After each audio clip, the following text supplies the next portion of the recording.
Voting का वक्त खत्म हो चला है, लेकिन दिल्ली में जिस तेजी से आज सुबह से वोटिंग हुई है उसमें शाम 5 बजे तक 63% वोटिंग हो चुकी थी। शाम के 6 बज रहे हैं और जो कतारें लगी हुई हैं उन सभी को वोट डालने के मौका जरूर दिया जाता है। ये नियम है, संकेत बहुत साफ है। इसके बाद जो लोग जुड़ते हैं उन्हें शायद नहीं जोड़ा जाता है, लेकिन जो भी लकी लाइन में आ चुके होते हैं और तमाम बूथों पर लंबी लंबी लाइन अभी भी लगी है। संकेत बहुत साफ है कि दिल्ली में वोटिंग का रिकॉर्ड एक नया बन सकता है। रिकॉर्ड टूटने का जिक्र ना किया जाए, नया रिकॉर्ड बनने की स्थिति में दिल्ली आ रही है, क्योंकि तकरीबन 70% वोटिंग से आगे निकल सकती है दिल्ली में आज जो मतदान सुबह से शुरू हुआ, क्योंकि फिलहाल 1 घंटे पहले यानी 5 बजे तक 63.4% ये वोटिंग हो चुकी थी, इतने मतदान पड़ चुके थे। और शाम 6 बजे और उसके बाद जो लंबी कतारें दिखाई दे रही है, इस तरह की कतारें तमाम बूथों में नजर आ रही है और दिल्ली में तकरीबन 12,000 पोलिंग बूथ हैं। संकेत बहुत साफ है कि दिल्ली में बम्पर वोटिंग हुई है और ये एक संकेत इसके क्या निकाले जाएंगे। और चूंकि एग्जिट पोल धीरे धीरे आना शुरू होगा, जब तक पूरी वोटिंग प्रक्रिया निपट नहीं जाती है तब तक उसमें वक्त लगेगा, वो धीरे धीरे फेज वाइज आते चला जाएगा और हम आपको बताते चलेंगे। लेकिन ये सारी स्थितियां बतला रही हैं कि दिल्ली के चुनाव को लेकर जो सियासत गर्म थी, सरकार तक सड़क पर थी, पूरी पार्टी सड़क पर थी, आरएसएस सक्रिय थी, आम आदमी पार्टी के तमाम कार्यकर्ता देश भर से यहां पर जुट गए थे, कांग्रेस की सक्रियता भी नजर आ रही थी और इन सब के बीच प्रधानमंत्री की तमाम रैलियां जो गली मोहल्ले में भी हो रही थी, इसका नजारा भी दिल्ली वालों ने देखा। सोनिया गांधी की रैली, राहुल गांधी की रैली, ये सबने देखी अपने अपने तरीके से।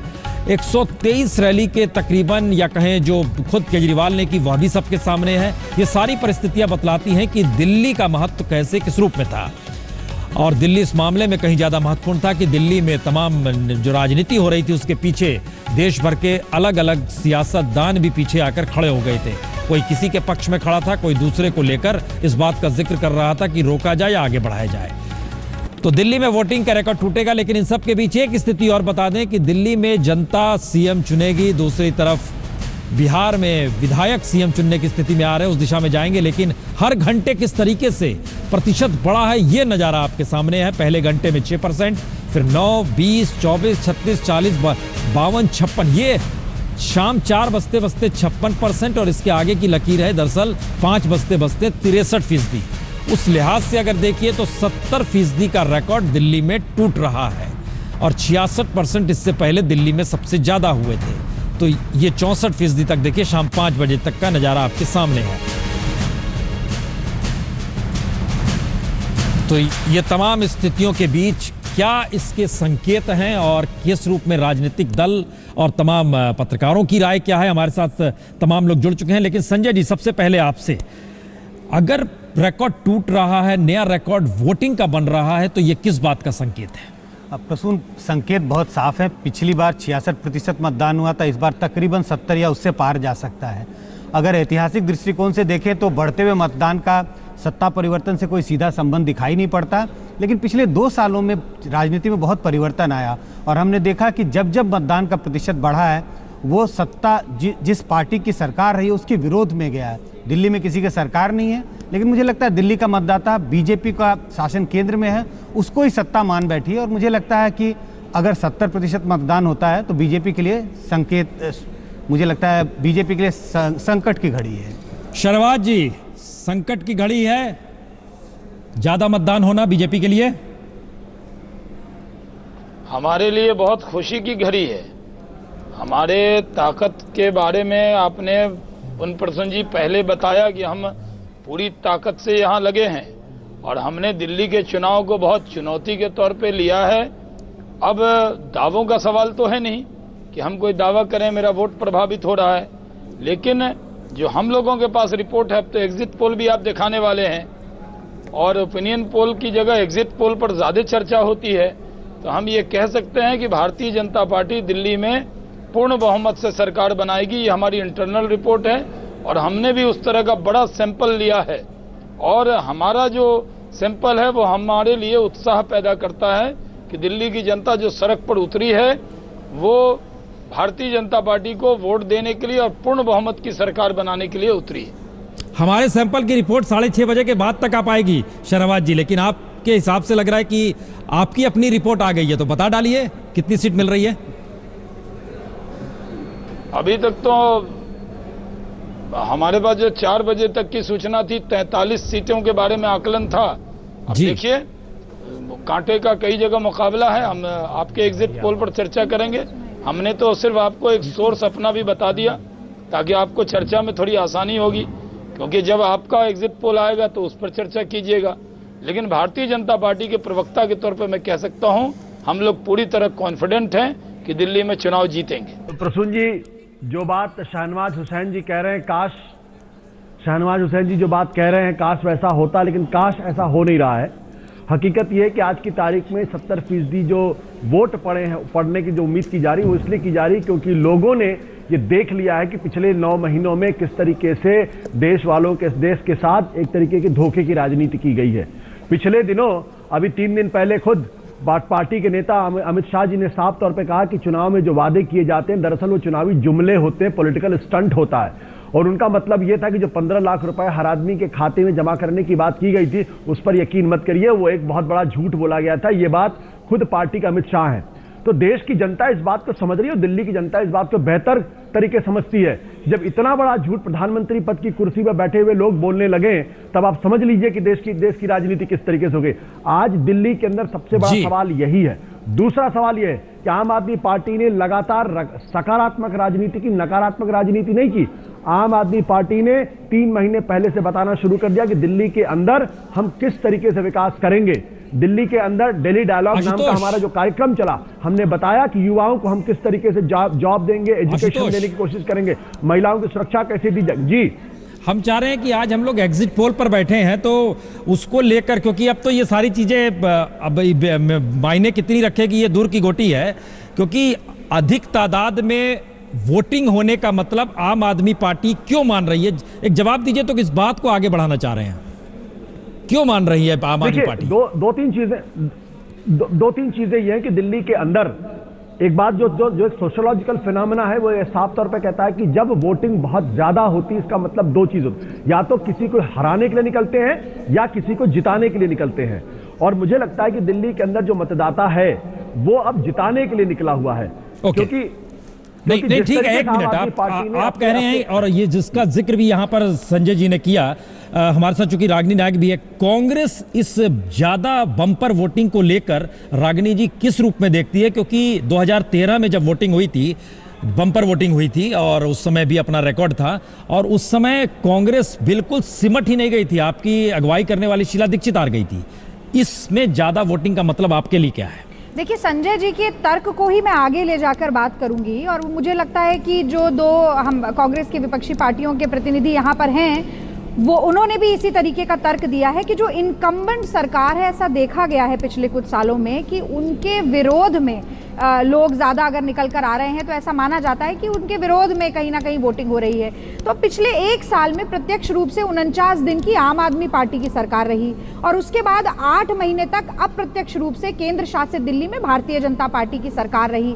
और इन दोनों परिस्थितियों में दिल्ली की जनता ने जो भुगता है, बिजली पानी के नाम पे, महिला सुरक्षा के नाम पे, पुलिस वालों की पिटाई के नाम पे और बहुत ही अभूतपूर्व तरीके से सांप्रदायिक हिंसा के नाम पे, चर्चों की तोड़फोड़ के नाम पे, तो मुझे लगता है कि जो एक विकल्प जिसकी तरफ दोबारा दिल्ली की जनता जा रही है वो कांग्रेस पार्टी ही, इसीलिए ज्यादा वोटर निकले हैं, आप ये कह रहे हैं? मैं यही कह रही हूँ। और पिछली बार आप देखेंगे आपने, क्योंकि आप पोल्स की आपके बैठे बैठे एग्जिट पोल होने वाला है, इसलिए हमें लगता है बहुत इंतजार नहीं करना होगा। एक छोटी सी बात जोड़ दूं पुण्य प्रसून जी, एग्जिट पोल हो, प्री पोल हो, कोई भी सर्वे हो, मैं ये कहना चाहूंगी कि पिछली बार एक पार्टी का अंडर करंट था वो भी नहीं भाप पाए थे और इस बार मुझे लगता है कि जो अंडर करंट भी है वो भी कांग्रेस पार्टी को ही फेवर करता है। रीमा, किस तरह की धड़कन है, आप चूंकि मौजूद है बीजेपी हेडक्वार्टर में, वहां क्या महसूस कर रही हैं आप बतौर पत्रकार? कांग्रेस दफ्तर पे है, वहां पर आप क्या महसूस कर रही हैं रीमा जी? चेहरे पर काफी ज्यादा बिल्कुल, देखिए बीजेपी के नेताओं के चेहरे पर तो एक अजीब सी खुशी दिखाई दे रही है। 3 दिन से हम लगातार देख रहे थे कि वो खुशी थोड़ी थोड़ी बढ़ रही थी। जो एक हफ्ते पहले मायूस थे बीजेपी के नेता, वही आज इतने ज्यादा खुश नजर आ रहे हैं। और उनका भी यही मानना है, जिस तरह हमने आम आदमी पार्टी को सुना और कांग्रेस को सुना कि ज्यादा वोटिंग हुई है और वो उनके पक्ष में ही जाने की संभावना है, ऐसा बीजेपी मान रही है। और लगातार सुबह से आज फिर अमित शाह ने रणनीतिकारों के साथ बैठकें शुरू कर दी है। इस वक्त कोर ग्रुप की बैठक चल रही है प्रधानमंत्री निवास पर, जिसपे सिर्फ दिल्ली ही नहीं बल्कि बिहार पर भी चर्चा हो रही है। लेकिन ऐसा माना जा रहा है बीजेपी के खेमे में कि 2 दिन से जो कैंपेन बीजेपी ने चलाया उसको कुछ फायदा होता दिख रहा है। ये बीजेपी में अब सुगबुगाहट शुरू हो गई है। ओके, दूसरी तरफ 7 RCR के पास हमारे सहयोगी अशोक सिंघल, आप वहां पर मौजूद हैं। अमित शाह वहीं पर पहुंचे हैं, प्राइम मिनिस्टर मौजूद हैं। ज्यादा चर्चा किस बात को लेकर है? बिहार को लेकर सारी चर्चा वहां पर सिमट रही है या दिल्ली के परिणामों को लेकर कोई रणनीति बन रही है? अशोक, कोई जानकारी? प्रश्न दोनों मुद्दे हैं, बिहार भी है और दिल्ली भी है।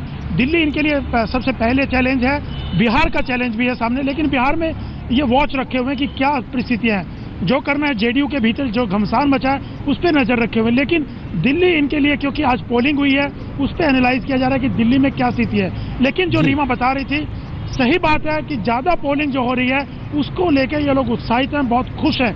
खुद अमित शाह ने कहा कि 8 बजे तक लंबी लाइनें लगेंगी और जितना ज्यादा पोल होगा बीजेपी के फेवर में होगा। बीजेपी की कोशिश ये थी कि मिडिल क्लास हो, अपर मिडिल क्लास हो, इन तबके को वोट डालने के लिए बाहर निकाला जाए, क्योंकि वो वोट बैंक बीजेपी मान के चलिए कि उनका वोट बैंक है। और ज्यादा पोलिंग जो कहा जा रहा है कि एंटी एस्टेब्लिशमेंट होती है, कई बार ये भी देखा जाता है। प्रसून, पंजाब विधानसभा का अगर उदाहरण देखें तो पंजाब में अकालियों की सरकार जब थी तो दूसरा टर्म मिला तो उस वक्त पोलिंग में काफी परसेंटेज हाई हुआ, तो ये कहा जा रहा था कि अकालियों के खिलाफ है।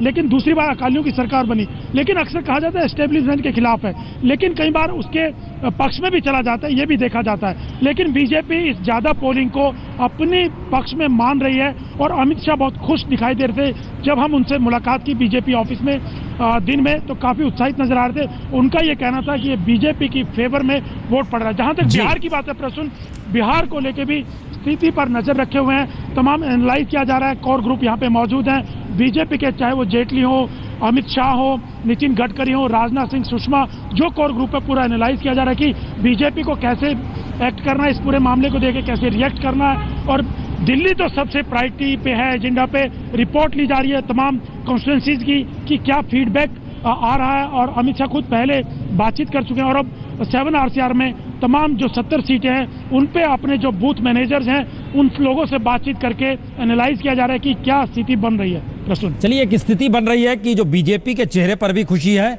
आम आदमी पार्टी। और संजय जी, जो आप जिक्र कर रहे हैं, हमारे रिपोर्टर थोड़ा सा उससे अलग है, हम चर्चा करेंगे चूंकि हमारे साथ 2 वरिष्ठ पत्रकार मौजूद हैं।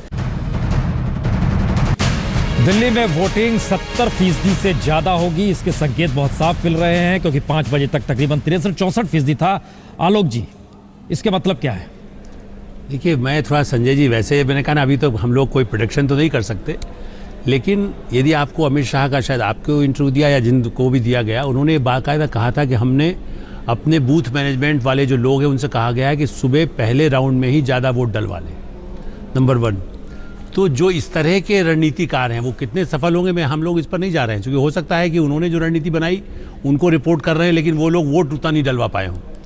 लेकिन ज़्यादा वोट पड़ने के पीछे ये मानिए कि उन लोगों ने भी, बीजेपी ने भी पूरी कोशिश, और आप और हम लोग जब लगातार जो संजय जी कह रहे हैं कि कांटे का मुकाबला जो हम पुराने ओपिनियन पोल में भी जो मान रहे थे, इससे कांटे की स्थिति अभी भी बन सकती है, मेरा ऐसा मानना है। क्योंकि कुछ पॉकेट्स में, हम सुबह भी बात कर रहे थे ग्रामीण इलाकों में क्या है, या मैं अभी खुद वोट डालने का जगह, ऐसे इलाके के बारे में मुझे लोगों ने कहा जो सड़क उस तरह है जहां मुझे लगता था कि नहीं, आप पार्टी जहां त्रिलोकपुरी जैसे दंगा हुआ नहीं, आप अटक गए उन दोनों स्थिति में कि किसी को भी लाभ हो सकता है। आप यहाँ पर दोनों कांटे पर आ सकता है, मतलब ये नहीं हो सकता कि स्वीप कोई करेगा। आप बीच की स्थिति में आके खड़े। उर्मिलेश जी, आपकी क्या राय है?